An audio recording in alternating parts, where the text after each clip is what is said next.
Welcome to COASTER-net Uncut.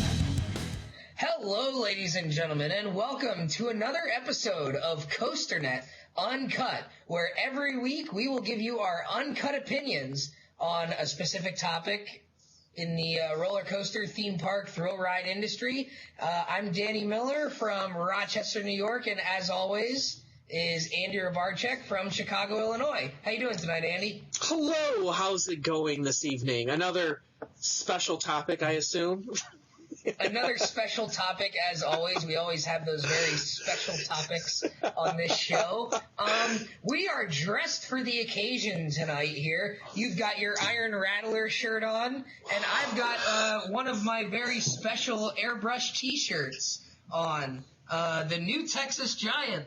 They're Six Flags over Texas. For those of you who don't know why I'm called Dan the T-shirt guy, or you've never seen why, that's because when I get these milestone coasters, I get these airbrush T-shirts. And Iron Rattler, new Texas Giant. So if you haven't figured it out yet, we're talking about Rocky Mountain Construction and their roller coasters. And I think, Andy, we're going to have a pretty good discussion here because you and I agree on some points of this discussion, and we also disagree on some of these points.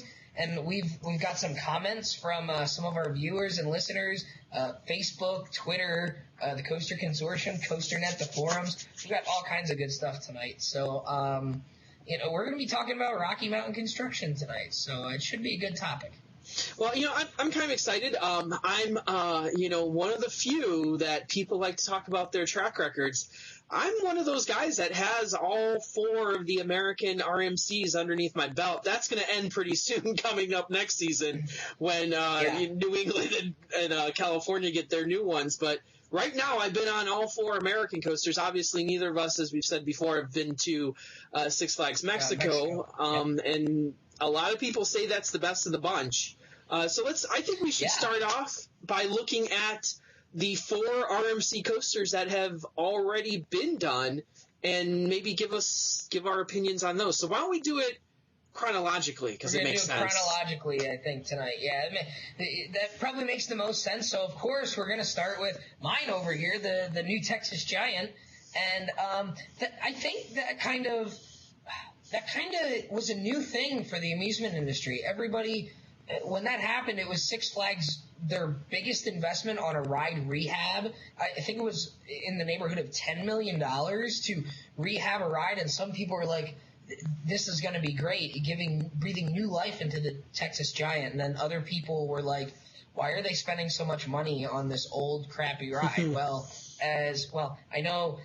See, this is one of the ones where we disagree because you weren't a huge fan of the new Texas Giant, whereas I am a gigantic fan of the new Texas Giant and might be my favorite RMC code. Now, I've only been on 3. I haven't been to Goliath, but I've been on Giant, Rattler, and Outlaw Run. But of those 3, new Texas Giant might be my favorite, I think. And of course, the personal connection to it is my 300th coaster. But I think in the back seat, that's probably one of the best ones. But as we now know, this was a really good idea for Six Flags to go do this and get Rocky Mountain Construction to do this, because it's now the headliner at that park once again. It's probably the most popular roller coaster, probably the best roller coaster in most people's opinion. So I think New Texas Giant was just the very first step, and I know you're biting your lip over there because you got things to say. But why don't you go ahead and give us your thoughts on it, because I know you didn't like it. I don't understand New Texas Giant, and to give you the perspective of when I rode them, is I basically rode all 3 of the RMCs up to that point all in one trip. So not last summer, but the summer before that, we drove down to Texas from Chicago, and we hit up Silver Dollar City first. So Outlaw Run was my first experience with RMC. And then moving down the road, you go to Over Texas next, and then Fiesta Texas. So I actually rode them, Outlaw, Giant, and then Rattler. And Giant just didn't do anything for me. And maybe it's the disappointment you talk about, that when I look at polls out there and New Texas Giants being ranked number 3, and I get on it, and I only wrote it once, and I wrote it at the beginning of the day, but I wrote it in the seat that most people say is the most intense seat, which is the back seat. And I got nothing from it. The first drop was great. Outside the first drop, I just didn't see what the hoopla was about, because you know, and I've gone back and I've looked at videos and I said, well, maybe I missed something, maybe I didn't understand, you know, maybe I was being too harsh on it. And I went back and watched the videos, and even the videos are uninteresting to me, of New Texas Giant. And where I come from is it's the overbanks for me, that I'm not a fan of any of the overbanks on any of the RMC rides, besides the wall crawl on Outlaw, which I guess is an overbank at some level. Is it? I don't know. Are you talking about the wave turn towards the end that kind of goes the one right after you cut underneath the lift? It's kind of like, that's a little different. It's not really an overbank. It's kind of like an airtime hill where the track has been turned on its side. That's how they describe it. So you're getting airtime and lateral forces at the same time. So if we want to say that is not an overbank, then I can firmly say that I don't like any of the overbanks on any of the RMCs. I don't get the point. I think they killed the speed on it, and I think that's the biggest issue on New Texas Giant is it's such a long ride, and the second half basically had me wanting to get off. And that was my biggest problem with New Texas Giant, is by the end of the ride, I was thankful that was over because I was bored by it. That the little mini airtime hills at the end just didn't do anything for me. I didn't think that they had an incredible amount of force, that when I compare them to like something like Magnum that's like really forceful, really throwing you out of your seat, they didn't have that. It was like just these mini hills. It was almost like, and maybe it's because I'm not a wood coaster fan, that I feel that those are the types of airtime hills that you get on a lot of wood coasters too. It's mini little hops that really don't sustain well, that don't really do anything besides just hop you a little bit. And I just find that boring.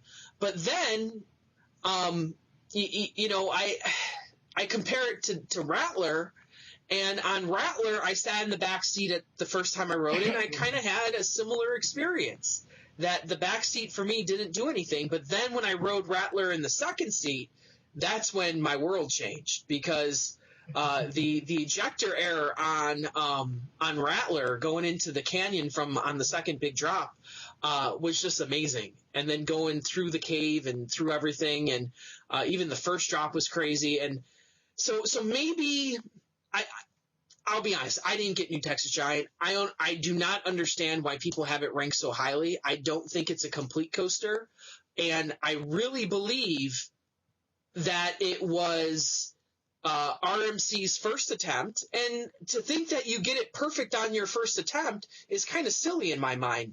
That what company gets their first attempt to be perfect? A lot of companies take a lot of time and a lot of practice before they really hit their stride. And so I think what we see happening now is we see RMC with Rattler learning a little bit.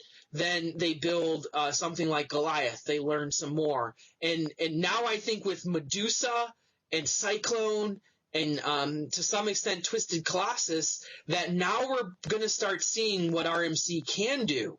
And I don't think New Texas Giant is the epitome of what coasters are. I think it was a good first effort. I think it's overranked because of its location.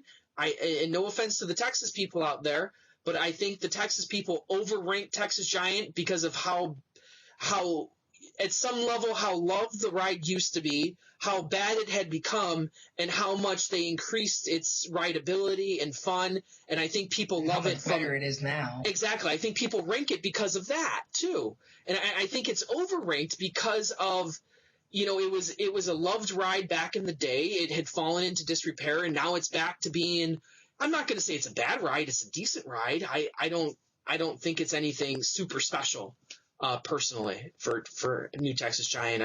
But why don't we have your opinion on what New Texas Giant's all about? I think New Texas Giant in the back seat, I think, is a phenomenal coaster. I'm very much a differing opinion from yours. I will give you that at the end of the ride, it seems to slow down a bit, and it does seem to peter out a little bit when you get to the end. And I think that has to do with, if we want to go into the engineering side of things, I don't know how much, I don't know if there's any math out there of how much the urethane wheels opposed to steel wheels on, in the wood track. I don't know how much that factors into it. I'm sure that you could calculate exactly what it comes down to.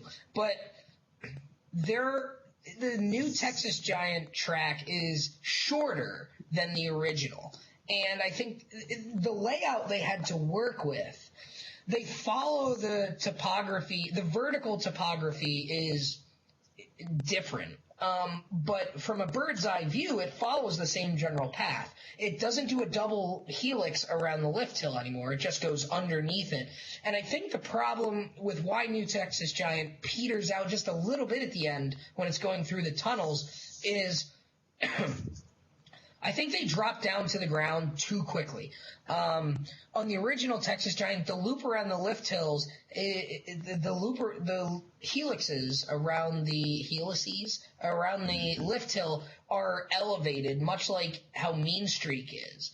Whereas on New Texas Giant, that part that cuts underneath the lift hill is close to the ground. So now it has to loop back underneath those tunnels and underneath its own structure and get back to the station when it's already pretty close to the ground and it's losing some of that momentum. So when you get to the tunnels, it's pretty much just a flat turn because it doesn't have a whole lot of speed left, and then you hit two really small bunny hills at the end that give some pretty good airtime.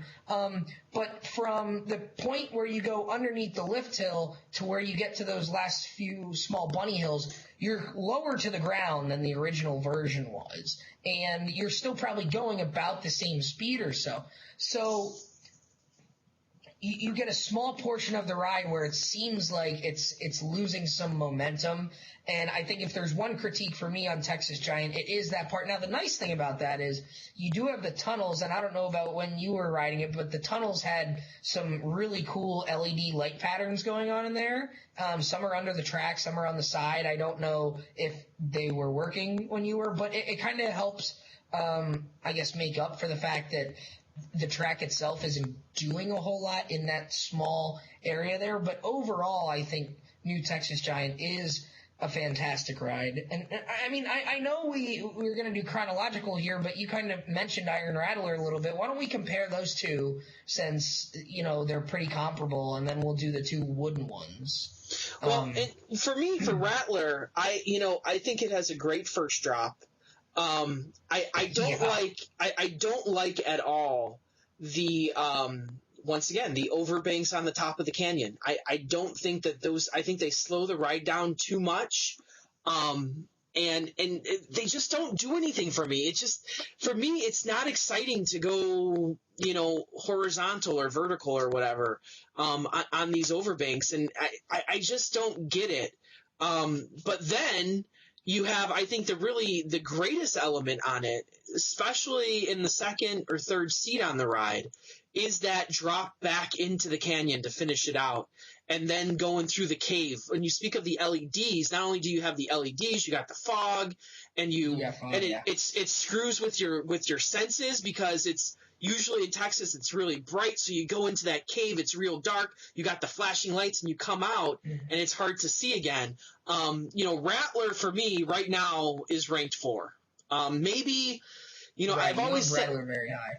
Yeah, I've always said it might be overranked, but it really surprised me. And it's hard to do. That's what I look for. If a ride can go out there and surprise me and actually instill a little bit of fear into me the first time I ride, I kind of like that. That's what I'm looking for. And what surprised me even more is I rode it in the back the first time, and I was kind of like, Okay, so we walked around the park, did a few other things, had lunch. We went back on, and I rode in the third seat, and I thought I was going to fly out of my seats. Like, I thought I was going to die. And it shocked the hell out of me, and that's what did it. Like, that you could have two seats that are so completely different in experiences, and have that. And I loved it. And I rode it 2 more times, and I rode it in the same seat every time. I'm like, this is awesome. This is amazing. Yeah, see, we rode Iron Rattler in the back the first time as well, and let's say this up front, that first drop is all kinds of screwed up. Iron Rattler. Iron Rattler's first drop. And it kind of toys with you in the way that at the top of the lift hill, the chain almost comes to a complete stop. And normally I wouldn't like that because you don't get as much momentum going over the hill, but the drop is so steep and so twisted that it doesn't matter that you're barely creeping over the top. And we went back and rode in the second row immediately after and liked it even more up there. And then we went back at night and got a very front row ride at night on Iron Rattler. And that was a special ride. Now, on Iron Rattler, though, I'm going to have to disagree again with the overbank turns. On Texas Giant, in the front, the overbanks didn't do a whole lot for me on Texas Giant. In the back seat, I think you got a nice little yank. Yeah. So you got some airtime coming down out of the overbanks, and you also got a little bit of lateral forces because you were trying to straighten as well. So I liked that, and I think that's partially why I like Texas Giant better in the back. But Iron Rattler up front, I think the overbanks, it's the ones on top of the quarry wall there in particular, in the front seat, I really remember you going up and being thrown out of your seat as you're going sideways. And I think I think that's why, in general, I think I agree with the concept of the overbanks killing the speed. And I still think on Iron Rattler they do hurt the speed a little bit, but they were thrilling enough that it didn't bother me because then you did have that nice little double dip drop down into the canyon. My only complaint about Iron Rattler, and I know you know this and several others know this, is that it ended a bit too quickly for me. New Texas Giant has the nice length, and even though it does peter out a little bit at the end like we talked about, I still probably put New Texas Giant just a hair above Iron Rattler because it is a longer ride, and Iron Rattler is the more intense ride, definitely, I think.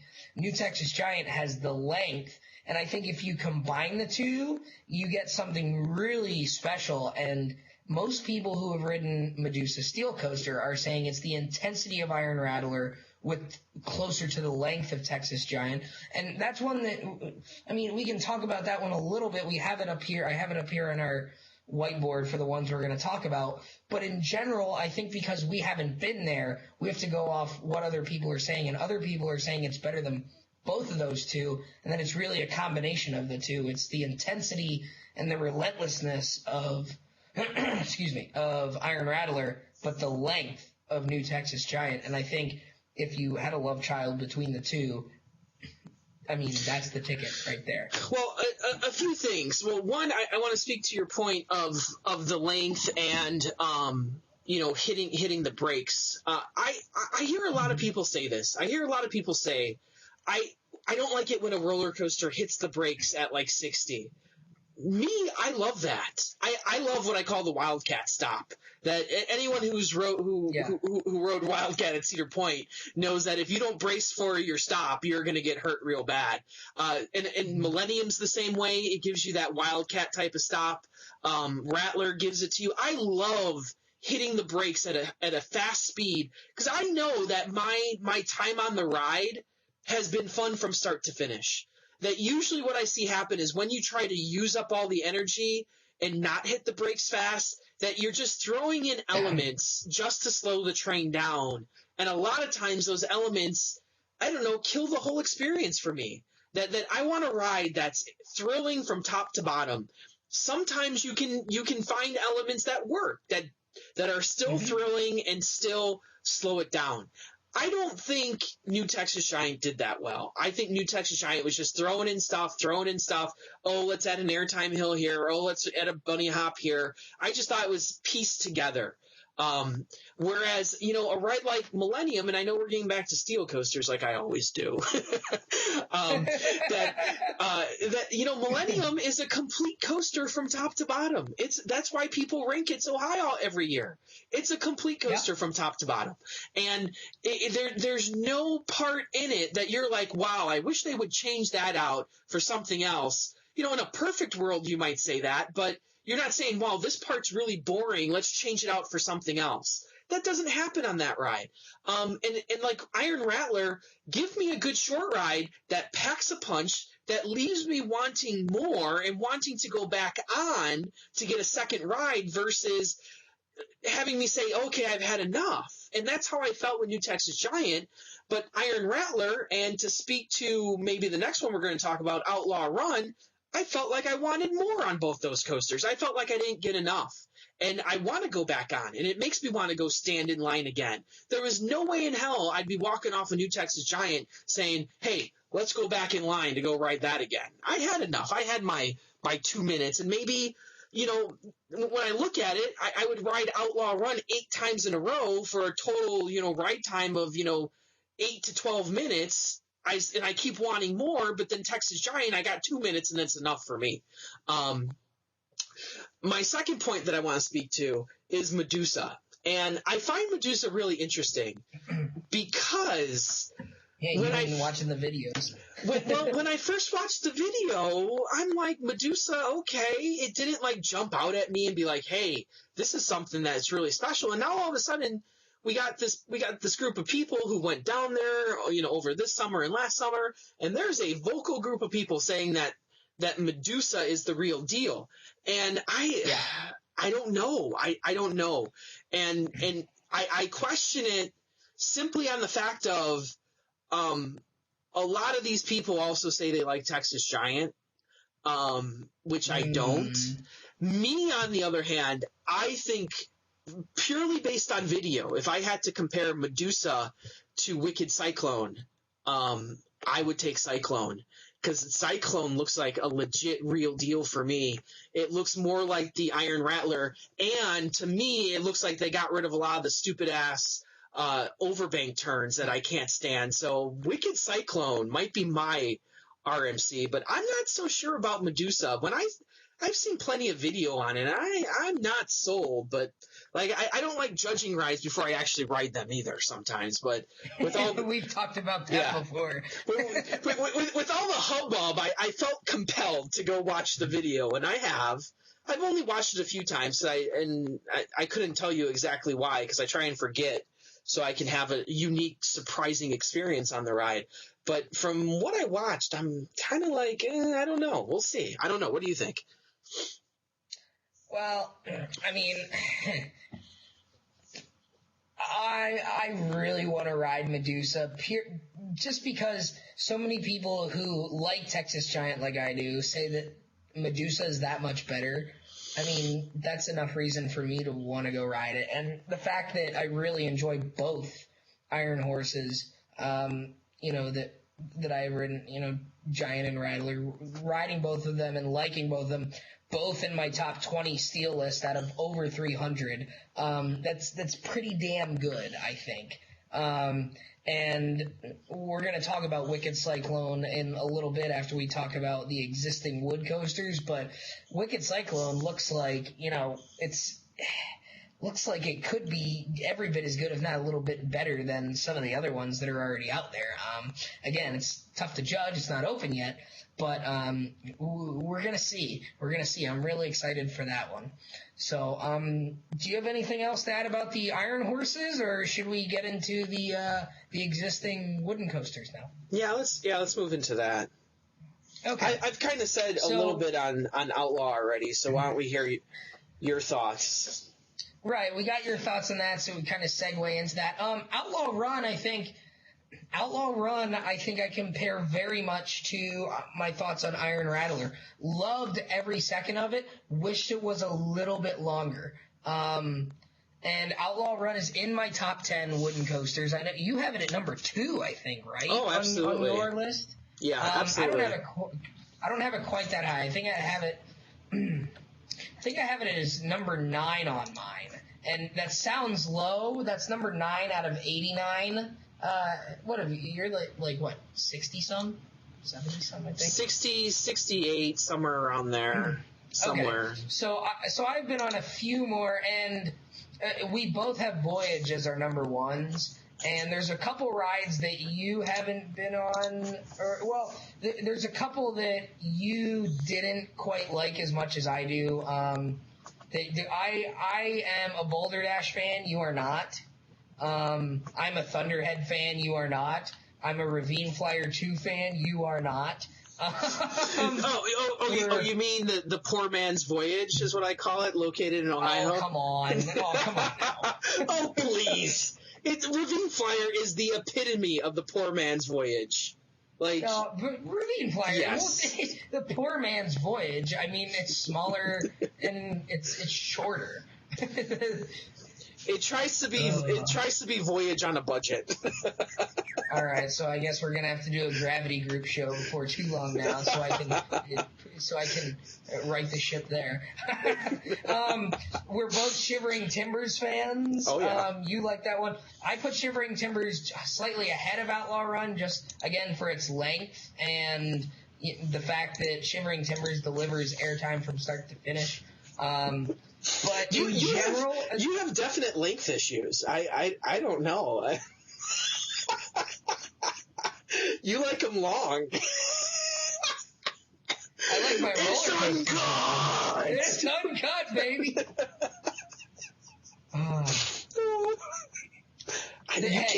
You're the one talking about length all the time.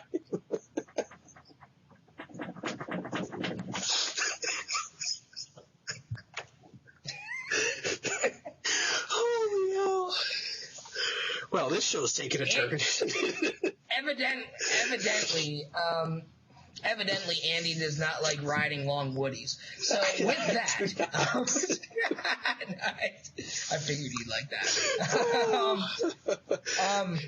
So where the hell were we? The other one.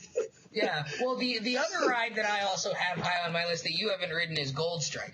Yeah. And I'm a Phoenix fan as well. So that's another one I have in there. But Phoenix is just to quickly run down my list. My wood list goes Voyage, Outlaw, El Toro, Phoenix, Prowler, and you're not a Prowler fan for some reason, and I can't figure out why. It wasn't that I wasn't a Prowler fan. I thought that. I think it's like the third or fourth best GCI that I've been on. I would put Gold Striker, Thunderhead, American Thunder ahead of it, and then I'd probably put Prowler and White Lightning about on level footing, I think. So we'll do. I think we're gonna do these for all of them too. So we'll do a GCI show. Yeah. GCI has a lot more rides to pick from as of right now. But so Outlaw Run, I put it number 9 behind rides like that, and I think a big portion of it has to do with the length of the ride. And I think if Outlaw Run was maybe 500 feet longer, I think I'd probably have it up at least 3 or 4 spots because. Outlaw Run was the ride that was my second RMC coaster that I rode after New Texas Giant. But initially when RMC was doing the wooden coasters and we heard that Outlaw Run was coming out and we heard that it went upside down, I said, the thing with Outlaw Run going upside down is I don't want it to have inversions on a wooden coaster just for the sake of going upside down on a wooden coaster. If you're going to do it just for the sake of saying it has inversions, make it a steel coaster. If it's not going to be fun and it's just going to be gimmicky, I didn't want it. And I was ready to hate Outlaw Run, and I was ready to say I don't like the fact that they're doing this and it's just gimmicky. Being ready to hate the ride, I loved it. And I think riding it for that first time and loving it when I rode it, and rode it several times, I think 4 or 5 times during my day and a half there, once in the back and a bunch of times up front.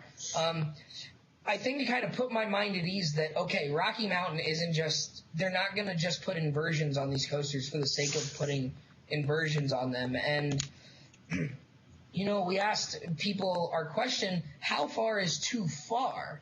And I was worried initially that, again, it was going to be really gimmicky with these wooden coasters with loops and barrel rolls and all kinds of stuff like that. Rocky Mountain is proving that these rides are not gimmicks, they're fun rides. And I think Outlaw Run is in that same camp. Yeah, okay, they have the gimmick because they go upside down, but at the same time, the first outside bank turn on Outlaw Run, that was my favorite element. And, everyone was talking about the double barrel roll. I enjoyed the outside bank turn even more than the double barrel roll. And the neat thing about the double barrel roll is you get a nice head chopper because you're going through the structure as you're going up the hill. I went into it saying I really hope that double barrel roll is good and that it wouldn't have been better replaced by a couple more hills. I really liked the double barrel roll and thought that it was well placed and it hit and it was the right element. And Outlaw Run, even though the length itself is short, I think was a good example of just getting rid of most of your momentum when you hit the brake run, because Outlaw Run is over very quickly because it's very fast, but because the second half of the ride is down in a ravine, at the end of the double barrel roll, you're starting to get a little bit anxious to get through that last turn into the brake run, and it doesn't peter out, but it doesn't storm into the brake run either. Yeah. It kind of just dies out as it hits the brake run. So in that regard, Outlaw Run is perfect for me. I wish it was about 500 feet longer and maybe had one or two elements in it, but I would be worried that maybe you start to die out and then all of a sudden those elements aren't as thrilling. So Outlaw Run in general, a very nice ride, one that we've both been on and both really enjoy. Now, Goliath is one I haven't been on. That's one that you've been on. That's basically your home park. And for me, when I saw Goliath originally, I kind of thought the same thing. I was like, it seems kind of short to me, like Outlaw Run. Like, I wish it had a bit more to it. I wish it had some more meat on its bones and maybe had another turn or two. Now, I understand they have limited space, and they were kind of backed into a really tight corner there where that was by their own choosing, too. The idea that they have limited space is false. There's plenty of space. They just chose not to expand further. So for instance, when we talk about space, they basically essentially use the Iron Wolf plot of land. That's where Iron Wolf used to be. However, there is employee parking to the one side. If you continue forward along the track of the lift hill, there is a theater that is barely used. I can't tell you the last time it was used.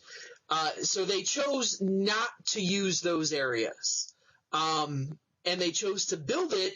That they could have built Goliath in a lot of other places in the park too, and probably had more options for space. They chose to use this space. And I agree with you that I'm not usually one to say a ride's too short. Maybe it's because with Outlaw, I felt that there were enough interesting elements that were new and exciting to fulfill me. And like you said, the barrel roll at the end, does get a little uncomfortable after your seventh or eighth ride. That it does swing you around and straighten out your back, and my spine cracked a few times on that barrel roll. Yeah, they ride Outlaw Run. At least I won't speak to Goliath, but Outlaw Run rides like a wooden coaster. I mean, we're not going to get into the whole steel versus wood debate, but let's be very clear. If you haven't been on on some of the Rocky Mountain coasters, Outlaw Run rides like a wooden coaster. It feels like a wooden coaster. It jostles, now not to the point where it's uncomfortable or rough or anything. It's still one of the smoothest wooden coasters out there. But it's got a little bit of shimmy. It's got a raw feeling to it, is the word I like to use. A good wooden coaster feels a little raw and feels like it has that element of unpredictability, and where it feels like it's alive, and it feels like you are shimmying a little bit. That's why I'm a big fan of the rougher wooden coasters, like the Predator at Darien Lake. That's one that most people hate, and I actually really enjoy that one because of its raw feeling. I think you get that same sort of feeling in the back of like a ride like Boulder Dash, where it's not excessively rough, but it's rough enough that you get that feeling. Outlaw Run, you get enough of that. I got enough of that raw feeling that I enjoyed it and didn't feel like I was riding a steel coaster. The ride that I feel like is a steel coaster more so than Outlaw Run is El Toro. And I put El Toro actually one spot below Outlaw Run for that reason. I think Outlaw Run is better than El Toro in terms of a wooden roller coaster. It was more exciting to me. It was more thrilling to me. And El Toro is another one that's short. We'll get into that. Not lengthwise, but time-wise, because you're going so fast. Yeah, okay. I'll give you that. Outlaw Run suffers the same thing. And I think Goliath, too. When you look at the track length, it's not that short, but when you're talking about you have the height and the speed of it, you go through it so quickly, the ride time itself is shorter than the length would lead you to believe. Because Goliath, what do you have? 5 elements. You have after the drop, you have an overbank, an airtime hill, a dive loop, the stall, and another overbank. So you really got 5 elements after the drop. Outlaw Run has, after the drop, you have the outside bank turn. You've got, a couple of twists in the valleys, an airtime hill, an overbank underneath the lift hill. You've got that wave turn that we talked about earlier, and you've got another airtime hill, then you got the double barrel roll. So Outlaw Run has more elements in it than Goliath does, even though it's a shorter ride lengthwise. And Goliath, I really, really wanted to love Goliath. I think that Six Flags Great America needs one of those top tier roller coasters, and I thought Goliath might be it. And I even thought that after seeing the renderings, after seeing the point of view videos, but it just didn't turn out like that. And I'm not one, I've already said it here. I'm not one to complain about length, but this one just feels like there's nothing to it. The first drop's a lot of fun. The inversions are interesting and unique. The one airtime hill in it is amazing. And sure. It's just there's not enough there. And it's upsetting to me because Six Flags, what it could have been. Yeah, Six Flags, and it's like the story of Six Flags Great America is they have these rides that could be something but don't pan out like that. You want to start with Raging Bull, and Raging Bull is the one B&M twister that's out there that uses the hyper concept that's supposed to be a twister, and it just doesn't deliver. Then you move on to X-Flight, which a lot of people say is maybe the best wing rider. The problem is once again, it just feels like there's not enough there. Like, if they would have used a little bit more space and made it a little bit longer, a little bit bigger, a little bit taller, a little bit faster, just a little bit more something, and it would have been better than Gatekeeper. And for most give accounts, it a little extra kick. Yeah. And then we get to Goliath now, and it's like, again, it's so frustrating because the elements are there for a good ride. They need to use more land. And it's like they're afraid to use huge chunks of land for things. And I don't know why, but I've said it to some people. Goliath, I like less and less every time I ride it. And it's something, it's a fun ride the first time. It's a fun ride the second time. But as you continue to ride it, its flaws become glaring. And sometimes, yeah, what were you going to say? Where was your seat of choice on Goliath? Is there one? It seems like it might not vary a whole lot because it hits a lot of the elements with so much speed. It seems like it may not vary as much except for maybe on the first drop. I've not ridden the ride in the very front. I've ridden mostly towards the middle, and then the back was my first ride. And I can tell you that the only benefit I see to riding towards the very front is before you hit the brake run, there's like a little pop that you might get an extra airtime hill in towards the front of the train. You don't get that in the back? You do. It hits the brakes so fast that the back does nothing. So if you're in the very back, you don't get anything on the very last airtime hill into the brakes.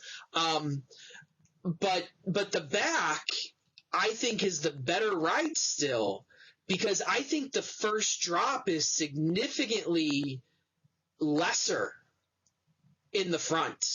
And for a ride that only has 5 elements, if you take anything away from one of those elements, especially the biggest element, I think the whole ride loses something. So I've never ridden in the very front, so I can't definitively say that. I've ridden towards the front, third, fourth seat kind of.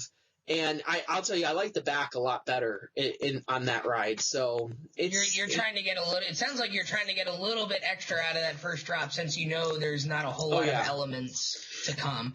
You're not alone there either. We got a lot of comments, and we're gonna kind of mix them in here as they relate to the discussion. And we've got a lot about some of the upcoming rides. But Patrick Jeffers on Twitter. He came in and said that kind of the same thing. He thought that Outlaw Run was awesome, and he said that Goliath let him down a bit. He thinks their ground-up wooden coasters can be really great when they're given the right constraints and the right plot of land, but he thought that Goliath, he said, let him down a bit, perhaps because of the short length. I know Adam, one of our friends from down near Kings Island, went up to Goliath this summer as well and said the same thing. He did not like Goliath at all, and he recently rode Outlaw Run, and it's his new #1 wood coaster, and he did not like Goliath at all. He said it felt way too short, and that's interesting because it seems like everyone universally says that Goliath is just a bit too short to really be at the top tier, while Outlaw Run, which statistically I think is a shorter ride lengthwise, ride time wise, it's pretty close. I think it's about a minute from the time you drop off the lift. People don't have that complaint as much about it. So here's one of my theories on that, and I get back to the overbanks. That 2 of the 5 elements on Goliath are overbank turns, and to me, they're throwaway elements. They're throwaway. They're put there as a way to turn the car around to do something else. That it's not an element in and of itself. So when 2 of your 5 elements are overbanks, and the first overbank's okay on Goliath, the second one is useless. The second one is an overbank to get you to the station, and it's completely useless. It doesn't do anything for you, and I think that's the reason why that really it's a 4-trick pony is Goliath. You have the first drop, you have the airtime hill, and then you have the 2 inversions, which are right back to back. And it's just nothing else. Nothing else is there. It's a lot of fun. I'm not saying that people shouldn't ride it. It's a lot of fun. It's a great experience. Right. You're not going to find inversions like that on a wood coaster anywhere else. The airtime hill in the middle is pretty fun. The first drop's really fun if you sit in the back, and it has a lot of fun stuff. It's not a world beater though. I was looking for that ride to be a world beater, to put Six Flags Great America to make. I live 45 minutes away from the park, and more often than not, I'm sitting in my condo saying to myself, boy, is it worth the trip up there? Are you kidding me? I have a park 45 minutes away that has, over a dozen. Magnitude. Yeah. I mean, you're not talking about a little dinky park with 3 rides. Absolutely. Over a dozen roller coasters, and I'm sitting here thinking, should I go up? That's the problem, is they don't have that headliner. A lot of people still say that X-Flight is their favorite ride in the park.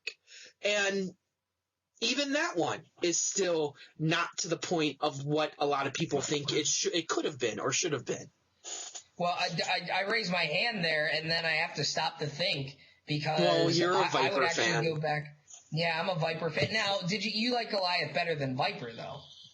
Yes. Is Goliath? So you think Goliath is the best wooden coaster at that park, anyway? Yeah, Goliath for me, and as much as as much as I'm complaining right now, Goliath is still in my top 10 woods.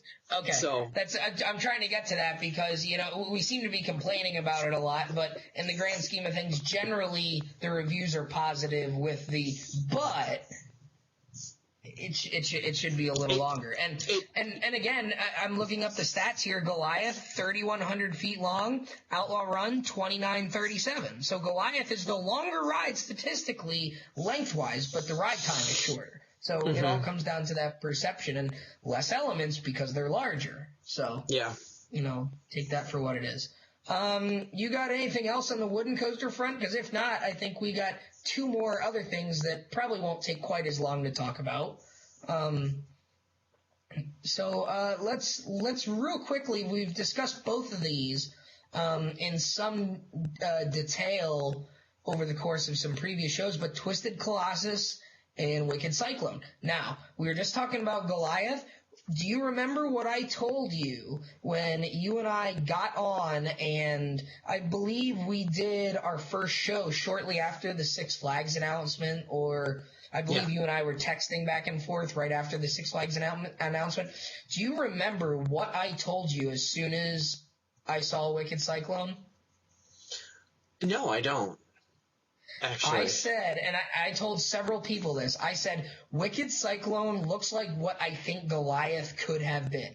Oh, yeah. And because in the grand scheme of things, the plot of land doesn't look that much different. Cyclone crosses over itself a little bit more. But what if you did something like that where you made Goliath a little smaller, but you had the lift hill go on a diagonal, and then you could cross over itself, and maybe you give yourself a little bit more. I don't know. I would have to look at the plot of land they were given, but it also comes down to Goliath wanting to be something, and that something was the world's longest drop wood coaster, the fastest wood coaster. In search of these records, I think both RMC and the park lost sight of what was more important, was making a really spectacular ride. I just think that maybe the height is the thing that killed it. That going up so high and you having to spend the money to do all of that did not allow you to do other things that you might have been able to do with something like Wicked Cyclone, which seems to be like a legit ride at this point. Yeah, well, I did a blog a while back about how the steel coaster wars are over. We're done really with the tallest, fastest, longest, this and that-ist of the steel coasters. King Ka, we're a decade gone from when King Ka was built nearly. We're coming up on a decade this coming summer.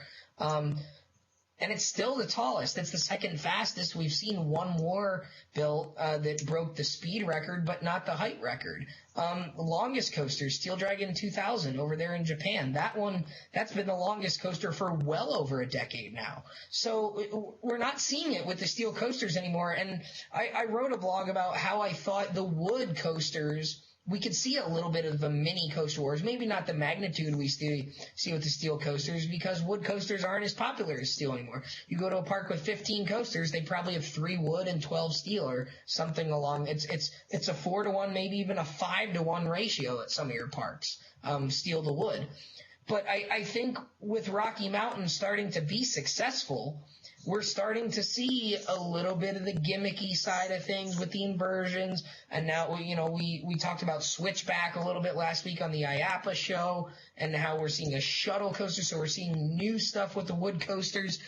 And I think when you look at Wicked Cyclone, what are they calling it? The world's first 200-degree overbank turn where it's essentially Outlaw Run's first inversion, but it goes all the way around. It goes to 200 degrees rather than 153 or whatever Outlaw Run is at.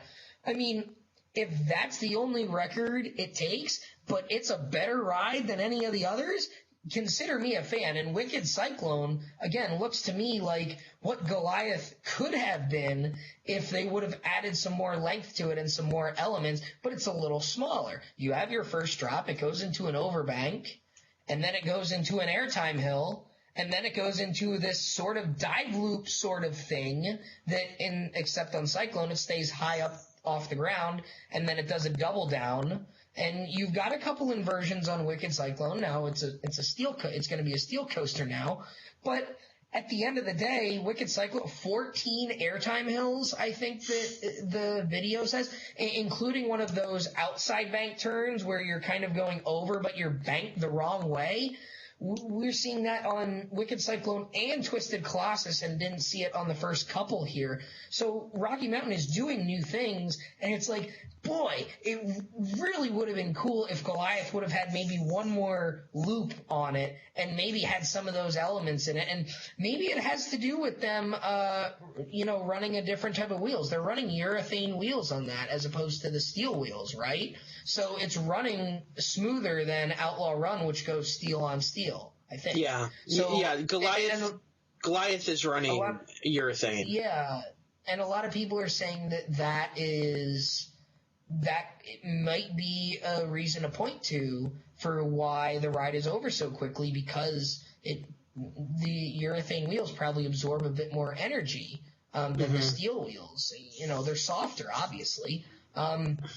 So maybe that's part of it, and who knows? Maybe with Wildfire going into Kolmarden over in Sweden, maybe they're going to run steel wheels over there, because now we weren't going to talk much about that, but let's just say up front, Wildfire that's going into Kolmarden for it's 2016, right? That's 2 years out yet. That is the length that like a new Texas Giant is, and it looks like it's gonna be very similar to an Outlaw Run where it's a terrain ride, and it's got elements from all these different rides we're seeing. It's got elements from Goliath and Outlaw Run and Wicked Cyclone and New Texas Giant and Iron Ride. It's got some of the best elements from all those, and Medusa. It's got the elements from all of those put into a bigger package into this little known park that is essentially just like a zoo, right? Yeah. So we'll have to see how that one performs. But I think Wicked Cyclone, I think, is the one that I'm most excited for between the two RMCs coming out next year. Twisted Colossus, I think you and I agreed that Twisted Colossus looks awesome, and the problem with Twisted Colossus is it looks really, really short. The problem is it's not going to be really short because it's all one circuit now. So the ride itself is going to be 4+ minutes because you're going around the entire circuit twice.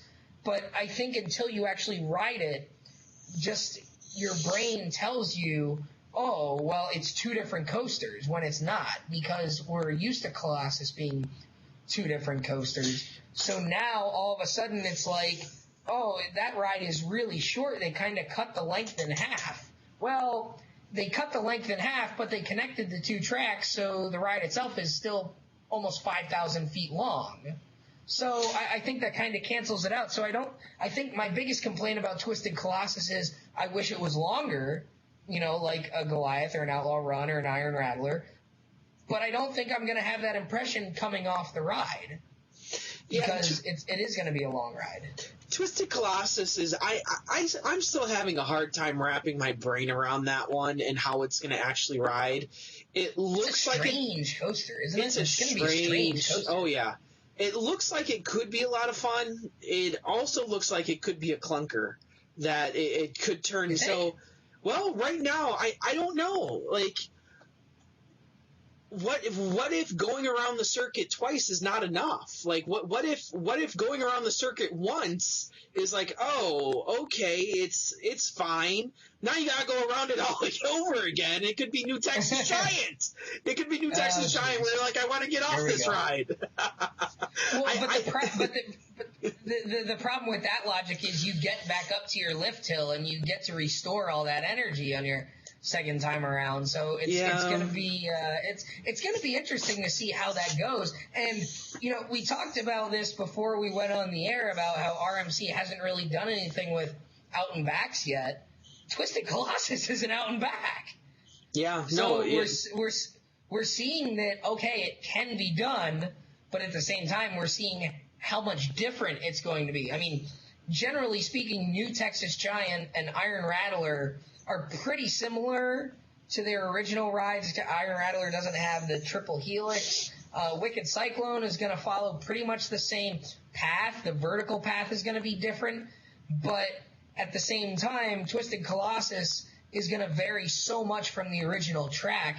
It's going to be interesting to see how an out and back performs, because you've got that first turnaround where they do that high five, and then after that, they're kind of right next to each other, and they dodge one another, and then one's upside down, and then the other one's upside down, and then they're side by side. It's going to be interesting to see what kind of aspect that plays into it. I think, honestly, if you want my biggest complaint about Twisted Colossus, I wish the track was red and black like the original Colossus, and they used the blue track over on Wicked Cyclone. Yeah, because no. Wicked Cyclone's colors were mainly blue. The rails were painted blue. So to see that blue track over on Colossus and not on Cyclone, and to see the orangish red over on Cyclone is a little weird. But the trains look like they're going to be blue on Cyclone. So my biggest complaint about those two as of right now is the track color. So we're in pretty good shape on these two. I think we have a tendency to get on Twisted Colossus right now because of how much shorter it's going to be, when in reality it's not going to be that much shorter because you're connecting the track. And think about it this way, you don't have to wait in line twice. Well, if I want to wait in line twice, you don't have a choice. I don't have a choice now. I don't have that choice. No, in all honesty, Twisted Colossus is going to be one of those rides that I think I'm going to have to ride to determine. There's just not enough information to wrap my brain around what's going on. And plus, the point of view videos that we've had, have they released a full start to finish point of view yet? It's all kind of different shots and different angles. One out there somewhere. There's one out there somewhere. The thing is, with each circuit of it being so short, a lot of those shots you get close to a full POV, even though it's only like 15, 20 seconds. Judging by their POV, it's like after you drop off the lift hill, it's going to be like 40 to 50 seconds of action, I think, before you hit the other lift hill. So it'll be interesting to see how it performs with having two fairly short spurts separated by a big long lift hill. And let's not forget that little twisty blue track to start it out. I'm interested to see what kind of speed that's taken with. Because I don't understand that at all. The station isn't that high, so I'm wondering if that'll be a neat little thrill. Like GCI has always done a great job of making the track between the station and the lift have a neat little thrill, whether it's a twist or a turn or a bank or some airtime. So I'm interested to see if this is like that, or maybe if it doesn't have enough speed to really make something cool out of it. We'll see. It looks great. It looks really cool, and like it'll be a neat little thrill. It'll be interesting to see. If it was done at 60, then I would be interested. But you're not gonna. You're gonna be doing it at like 10. Like, let's be honest. Right. It's come on. So that's that. Well, what now? Here's the other part of this discussion that I think we still have a little time here. That where now RMC and the Iron Horse, like I think we should put the wood coasters to the side now and just completely move those over. With the Iron Horse, there are people throwing out ideas left and right. Like everyone and their uncle thinks that this ride should be Iron Horse, or that ride, or the ride at their home park. Anytime someone rides a wooden coaster that they don't like, it's RMC it. that becomes the standard answer now. And I thought we should take some time to actually look at some rides that we think would be good candidates for iron horsing. Now, me personally, I'm a steel coaster fan, and You're saying do it to all of them. I'm almost to the belief that we should just iron horse all of them, and let's be done with this nonsense called wood coasters. And let's start with the Beast. Oh, God, come just on to irritate now. all my Ohio fans out there, all the Beast fans. Yeah. Yeah, you just lost a big Ohio contingency over here that are over on my side now. If I ever run for president, I will not win the state of Ohio. Yeah, well, there at you least go. the southern part. Yeah. I might still carry Sandusky. Well, you might carry Sandusky because I think you're in the same camp as – well, see, here's the thing. Let's put it this way, because we have a lot of people here comment with some of the same stuff. We had Brian Bass in particular. He was going to write a big, long response to us, and he just essentially wrapped his thoughts up with one thing. He said, all I got is I'm ready for Mean Streak's transformation. Now, do you want to see Mean Streak RMC? Absolutely. Or you do? Okay. Absolutely. All right. Because that's one that I know you enjoy, but you say you'd enjoy it much more if it was RMC. The problem is I enjoy Mean Streak under certain circumstances, and that circumstance is it cannot have that the brake fin on the first drop. If you can ride Mean Streak, brakes off, and experience the way that I did when I first rode it on my first trip to Cedar Point in 1992, that riding Mean Streak with brakes off is a completely different experience, especially if you can ride it under the right circumstances. Hollow weekends, at night, full train, brakes off. It is an amazing ride. It will change your opinion. And also you need to ride towards the front too. The problem is that's way too many caveats and way too many asterisks for Mean Streak to be a good ride. So being that it is, I think Mean Streak is an excellent candidate for iron horsing because, during the day with the brakes on, it's really a ho-hum ride. And we've talked about this in the past, that Mean Streak really follows a very similar layout to New Texas Giant. So right. I think that RMC, having been through all of these coasters already and through all of these designs, I think they're beginning to figure out what elements are the best. And I think what Mean Streak would then become is, to me anyway, a New Texas Giant done correctly. Yeah, well, and here's the thing. We had this discussion a while back that up until the brake run, they essentially follow the same path, and then New Texas Giant takes I'm trying to think through the layout here now. New Texas Giant, I think, takes a left, where Mean Streak takes a right at one point. When New Texas Giant does its double helix, or the original one, around the lift hill, it kind of went back in the direction it came from, whereas Mean Streak actually keeps going around and just does another loop. So they kind of go in opposite directions towards the end.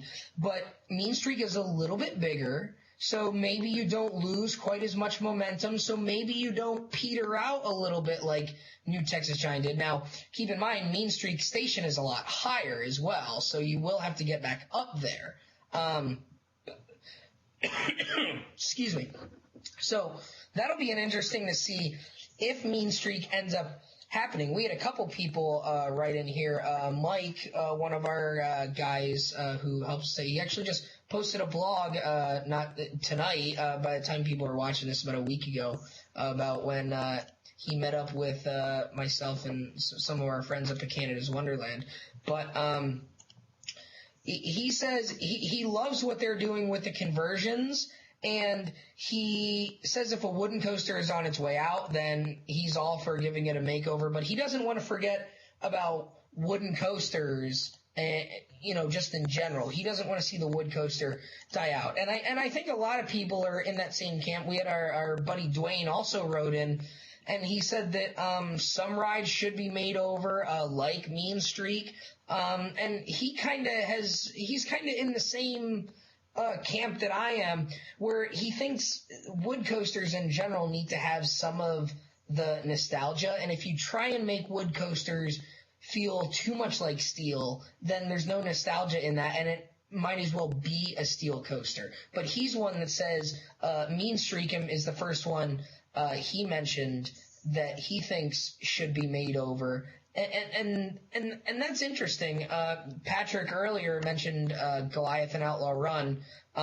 He thinks RMC revives old coasters very well. He also thinks that Wicked Cyclone looks like it's going to be fantastic. So I think that if they did a Mean Streak, I think that's the one that comes to mind at this point that hasn't happened yet. And the thing with Mean Streak, though, is it's Cedar Fair, and we haven't seen anything with Cedar Fair and RMC. Coaster Lover 64 on Twitter tweeted to us a little bit ago and said that he hasn't ridden an RMC coaster yet. He wants to soon, but he really wants Cedar Fair to get on the board, although depending on some subtle hints and some press releases, it seems like maybe Six Flags is has RMC tied down to them. I don't know what the story is on that. I've never heard anything about that, so maybe that's why it's been all this time here, 3-4 years now, and we haven't seen Cedar Fair get on this bandwagon, because Cedar Fair does have a couple that probably could be candidates too. We keep talking about Mean Streak, but before we went on the air, you mentioned Timberwolf. Now, Timberwolf is a little smaller, one that's not well liked by most people. Maybe they could do something with that. It's about the same size as as a Cyclone. It's in that realm. I think it's about 95 feet or so. Yeah. So it is a shorter ride, but I think maybe that's about the limit when you come to the Iron Horses, because I asked you before we went on air, Texas Giant, the original Rattler, excuse me, Colossus, Cyclone, they're all in like 110, 120 foot range or so. And then when you talk about New Texas Giant, was in the 140 range height-wise, and Iron Rattler was even taller than that. Mean Streak's in the 170s. Medusa down there at Mexico is only about 100 feet or so, and they did something really special with that. But again, when you get to that smaller size, you're going to have less time to work with until you run out of momentum. So I think maybe 90 to 95 feet or so, 100 feet is probably about the limit where they probably can't go. I said you're not going to see RMC do something with a 75-foot wooden coaster. There's just not a whole lot of room for them to do some crazy stuff unless they enlarged it. So I think Timberwolf might be a candidate. I think Mean Streak is definitely a candidate. Looking at the Six Flags, a few that we wrote down here as well, a lot of people talked about American Eagle, and they thought that maybe that was what was going on when RMC was visiting Great America, when instead we got Goliath. Now, what you were telling me this earlier, what exactly was your story on that? Well, there's always been rumors that American Eagle's closing down, doing something, whatever. But last season in particular, on American Eagle, there were a number of people posting pictures of signs posted for the ride crew and posted for guests that said, essentially, get your last ride in on, I believe it was the blue side of Eagle. Yeah, it was. And it kind of implied that Eagle's blue side would not be opened in the following year, that you would need to get your last ride. And it wasn't implied that for the year. It was implied almost for forever. And nothing ever came of that. And a lot of people started speculating, like you said earlier, that maybe the plan was to make half of Eagle an Iron Horse and leave half of it, or maybe make the other half topper track, or leave it essentially wood, so that you would have a racing steel versus wood in the same structure. I don't know whatever came of any of that, because obviously we got Goliath instead. So, okay, I just had something come to mind here. What if it was Six Flags subtly taking a play out of the Cedar Fair playbook? Cedar Fair posted those fake websites for Banshee and, Fury with the Centurion website. What if this was Six Flags knew that RMC was spotted there, and what if they put that up just to screw with guests and said, oh, never mind, we're doing this instead? Maybe. Maybe, Six Flags Great America has been heavily getting into the whole social media campaign stuff that we saw it with The David, Goliath, with the David campaign. and that whole thing. And it's done well, so it could quite possibly have been something to throw people off. Just a red herring. The other thing is maybe that was the plan. Maybe RMC came in, looked at American Eagle and said, we just can't do anything with this. I don't know. I don't know if that's the case. Because there's been a lot of stories. Well, there's been a lot of urban legends with American Eagle, with it's too close to the expressway, they can't actually do construction on it. A lot of urban legends that really have not been confirmed anywhere besides, general communities of fans and stuff, that I've never seen paperwork saying that they can't do construction on Eagle because it's too close to the expressway. To your earlier point, you were talking about, how they haven't really done anything with out and backs, and maybe that's because the structure isn't as dense. It's a narrower structure, so with rides like Colossus and New Texas Giant and all them and Medusa and all those rides, they can change vertically because the structure is dense and they can alter it. Whereas with American Eagle, when you have a very narrow structure, they can't really alter that path anymore. Yeah. They have to go up and down. And for an out and back that's already just up and down hills, I wonder what the gain would be. You can't drastically alter that ride, I don't think, in terms of layout like you would be able to some of the others, because the structure isn't as dense and you don't have a wide envelope of space to work with. You're kind of, and especially if you only did one side, you can't interfere with the other side. Now, if you did both sides, maybe you get a bit more play, but I think the result might be something like Colossus, where it might be drastically shorter. I don't know. I don't know. Do you have any other thoughts on Eagle, or there's one other one that we kind of wanted to bring up here too? To be honest, I still want to see something happen with Eagle, because Eagle's falling into great disrepair. Just from the way it looks, from the way it rides. Some people still swear by it, but I'll tell you what, I rode it during Fright Fest. It's just it could be not great. Yeah, it could be so much better as something else, and I'm just hoping that they do something with it. Now, the other ride in the Six Flags chain, I think, is a much bigger candidate. And why don't you talk about it, since you're the big fan? Well, see, here's the thing, and we're talking about the Boss out at Six Flags St. Louis, and this is one that for 2 or 3 years we've been hearing rumblings about, and that maybe they'll just do topper track on it, maybe they'll do a full-blown Iron Horse on it, and the Boss is a tricky one for me, because the Boss is a ride, like Mean Streak is a ride that, okay, I've ridden it and had a good ride or two on it, but in general, it doesn't do a whole lot for me, which I think is how most people feel. The Boss is one of those that a lot of people really like, me being in that camp, and a lot of other people, like you, don't like at all.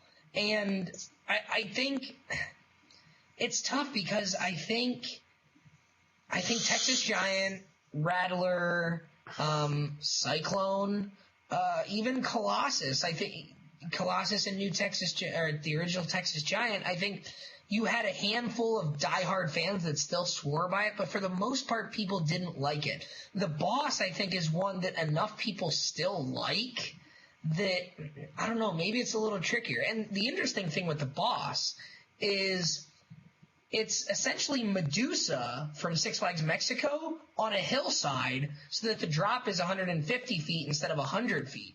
The layout is very similar. If you watch POVs of the original Medusa and Boss, they're very similar rides. They have very similar layouts. So if RMC was to come in and do something with the Boss, I'm not denying that it would probably be a better ride than what it is right now.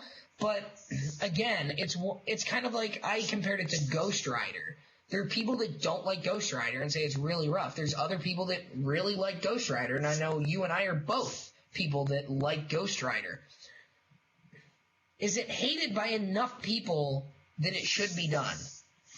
I don't know that the answer is yes to that one yet. I think both, like Ghost Rider is another one. It's like, well, Topper Track, we were hearing about Topper Track, but maybe they might, Iron Horse it all together. Those are kind of the other two that I've heard thrown around that there really hasn't been anything definite on. So for me, those are ones that I'd like to see stay wooden because I enjoyed them as wood coasters. Cyclone, Mean Streak, I didn't ride Rattler, but those are ones that I think it was like, okay, yeah, do something with it. It's barely even it's a decent coaster at best. Whereas Boss and Ghost Rider, I think, are pretty good as they are. Well, here's my take on Boss, and maybe it has nothing to do with the ride itself. Maybe it has to do with the park. And Six Flags St. Louis has two pretty good wood coasters outside of the Boss in American Eagle or Screamin' Eagle and American Thunder. Two pretty good wood coasters. What is that park missing? The park is missing a signature steel coaster, which they do not have anywhere in the park. Anything that even comes close to being a signature steel coaster. What is it? Mr. Freeze? Batman? Those are your two? Mr. Freeze and Batman are the two best ones there. Yeah. I mean, the steel coasters there are pretty much all clones, and then you got a Mine Train and a horrible Vekoma Looper. Yeah, and a boomerang now. Don't forget the boomerang. I loved it. Well, it's a relocated boomerang. A relocated boomerang. So we've got a Batman clone, we got a Boomerang clone, we got that's the first Mr. Freeze that I went on, the only Mr. Freeze. I was really impressed with Mr. Freeze. I really liked it, but it's not in like my top 20 or 30 like some of these other ones. Well, I can tell you people from that region, and my cousins live down in Springfield, Illinois, and they go to Six Flags St. Louis a lot, and they are becoming very dissatisfied with that park because of the lack of a serious steel roller coaster. That they're getting a great dark ride next year, but to a lot of people down there, that's not enough. They don't want a dark ride. They want a serious roller coaster. And I don't blame them at some level, because that park probably has one of the worst lineups of roller coasters of any major theme park. That park just does not have anything special. And a Boss transformation puts it at a whole new level. That Six Flags St. Louis goes to a whole new place. Topper Track ain't going to do that. It's just another wood coaster that some people are going to like, some people don't like. You make that into a steel coaster, that puts Six Flags St. Louis on the map. Now it's a destination park with a serious dark ride, with a good collection of wood coasters. Now you add in one major steel roller coaster, and Mr. Freeze and Batman are a nice complement to that. So that's why. Go ahead. No, that would be my argument. That has nothing to do with the Boss itself, but the argument that park needs a serious steel roller coaster. Well, and I agree with the steel roller coaster there. That was the one thing that was lacking there. And I think it's interesting because a couple weeks ago when we did the Six Flags show that a lot of people liked, by the way, which don't worry, I think we'll eventually do a Cedar Fair one. We're going to make you guys wait a little bit for that one. But since you're all clamoring for it, we're gonna kind of dangle the meat in front of the pit bull for a few weeks before we give it to you, so to speak. But I think Six Flags St. Louis, would you agree that if Six Flags St. Louis had a good big signature steel roller coaster, that probably would have been in the discussion with the other three? Yeah, I think talked about. It has that's what kept it out. It has a unique flat ride collection. It has a nice atmosphere. It's just the steel roller coaster. I still think it could use a few more steel roller coasters. I'm not going to say that one steel is going to be the savior at that park, but one steel puts it a lot closer to where it needs to be, and you add a few more things here and there over the course of a decade, and you have a pretty great park. Right right now, people from St. Louis are driving to either Worlds of Fun or they're driving up to Chicago for Great America. That's what's happening. Yep. That people are kind of tired of St. Louis not getting anything big, and that's been that's from a general. I'm not talking about enthusiasts. I'm talking about general people who live in that area. That's the word I hear out of St. Louis. Is they need something more. Sure. Do you have any other candidates? I just have two more that I would throw out there, and I don't really want to discuss them.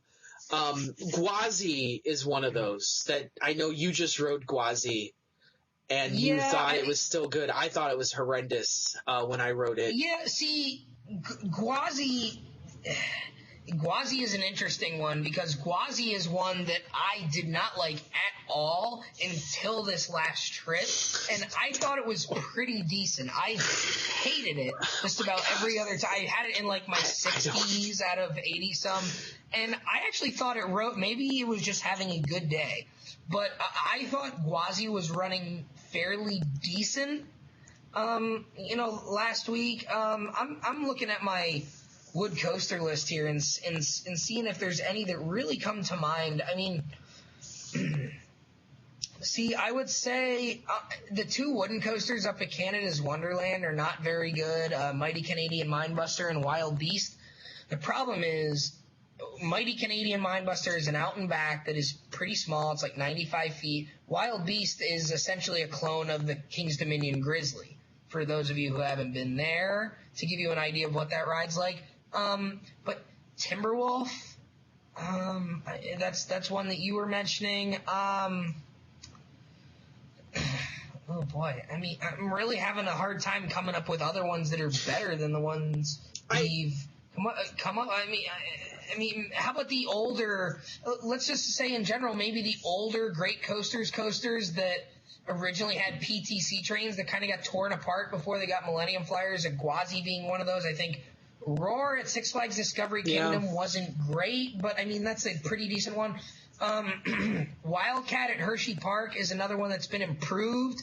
Like Gwazi is improved with the Millennium Flyers, but is still not quite the caliber of what it's not up to the Great Coasters International standards that some of their newer rides like Thunderhead and White Lightning and Prowler and American Thunder and Gold Striker. It's not up to that quality, so maybe that's another one.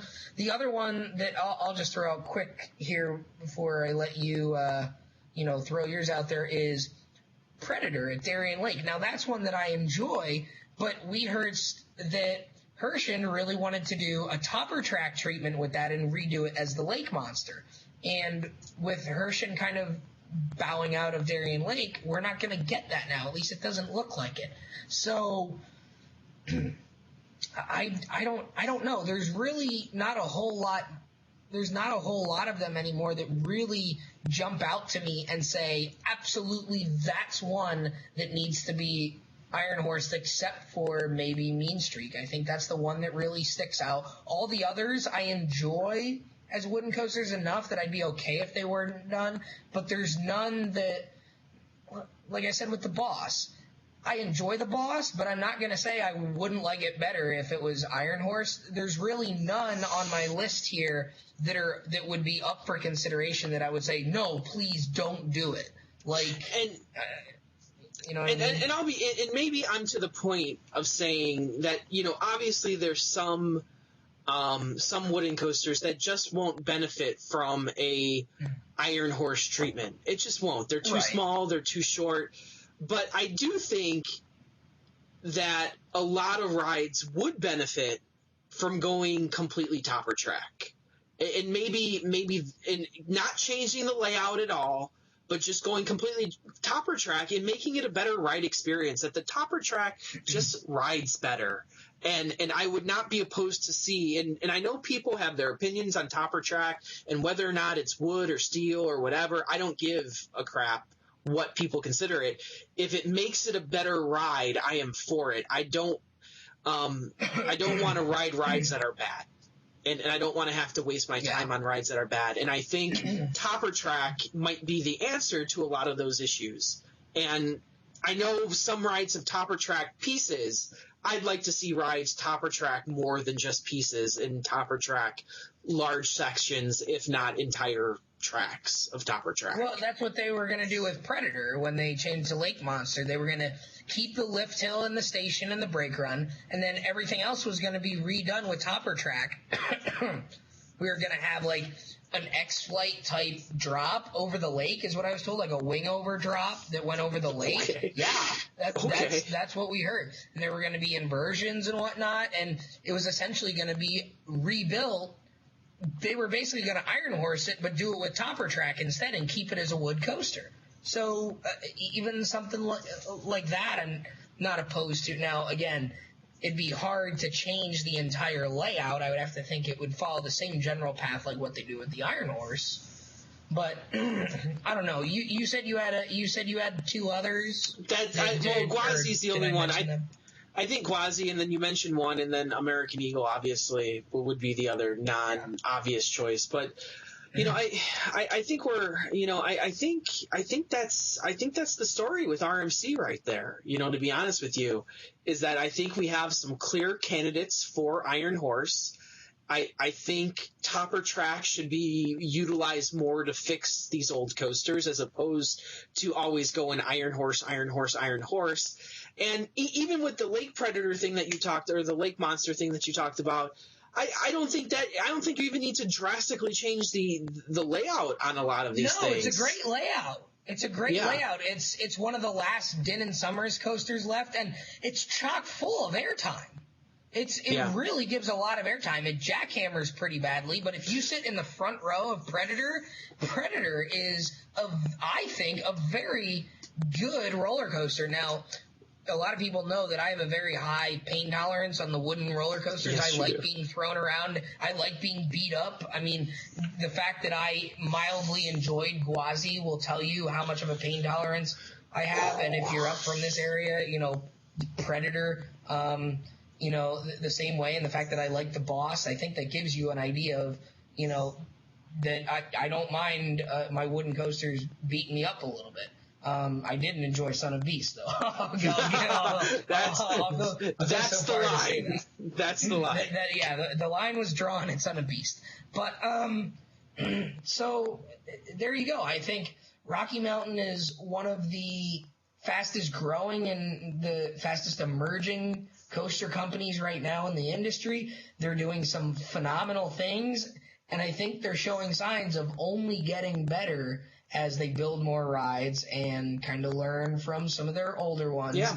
And in terms of the wooden coasters, I think the limit is really what the parks are going to buy and what the parks are going to ask them for. As far as the the Iron Horse goes, I think it comes down to how many legitimately crappy wooden coasters are out there. And I think some of the ones that are most commonly mentioned have already been done. So I think eventually I keep saying topper track.